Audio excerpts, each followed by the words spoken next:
This year's F1 driver market was always going to be a fairly dry one. Most drivers came into this season with contracts for the 2026 season as teams as part of the most complicated technical reshuffle in F1 history, but two outfits still have provided us some drama. Red Bull is also something of a merry-go-round, and so the only surprising thing about Liam Lawson being dropped in favour of Yuki Tsunoda was that it came after just 2 Grand Prix. 3 of their 4 seats across their 2 teams are still undecided for 2026, while the other teams have been locked in, but the one exception is Alpine, who have tied down lead driver Pierre Gasly for a long term, and I think that's a great decision. He's been impressing lately, but 2 of their drivers this season haven't worked out. Chip Doohan was living on borrowed time from the very start after Alpine signed for Colapinto as a reserve over the winter, but the Argentine has struggled since going onto the grid. He's the only driver currently racing yet to score a point, but surprisingly he seems to have the support of Flavio Briatore ahead of the Dutch Grand Prix.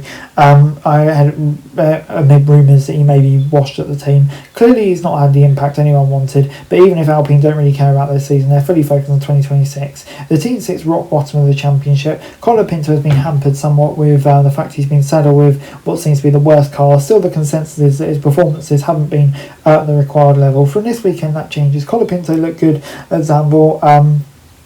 I think it was decent enough at Monza as well. Qualifying his teammate. The first of 9 appearances this year to kind of re-elevate his seat. It's the first track I actually raced on from last year, Colapinto said. So from now on, 9 races I know, and that's going to be very helpful, he said. So he knows this is his best chance of finding his feet. Argentina hopes Colapinto can start to reduce the sort of form needed to kind of enjoy a long career, and Estonia will hope he cannot, so that Alpine reserve driver Paul Aron can get a shot before the year's out and become the Baltic's first ever reserve driver. And yeah, I was hugely impressed with him in 2024 F2, so yeah, he'll be wondering why he hasn't got a seat this year, but it seems like with the sponsorship opportunities Colapinto provides, and hopefully for his sake an upturn in performance on tracks that he knows, it's going to be very interesting to see if he can get that sorted before the end of the season, and yeah, it'd be very intriguing to know. But there are lots of options waiting in the rings, the likes of Paul Aron, like I mentioned, I've been very impressed with, and also I think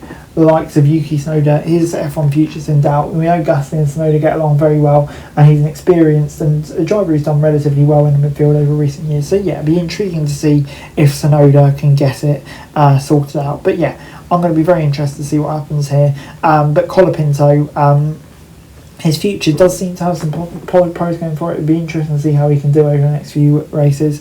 But at the same time, even with that sponsorship money, he is very much under threat. While the options may not be queuing up to replace him, lots of world-class options, there is still a chance that he can be replaced, and there is some very good drivers waiting in the ring, so it'd be very interesting to see what happens. Anyway guys, that's it for this video. Thanks very much for watching. Remember to like, share and subscribe. Follow us on our socials, link in the description below for daily F1 news, meme and content. Subscribe to our other channels on screen right now, that'd be greatly appreciated. Thanks very much for watching. Peace out.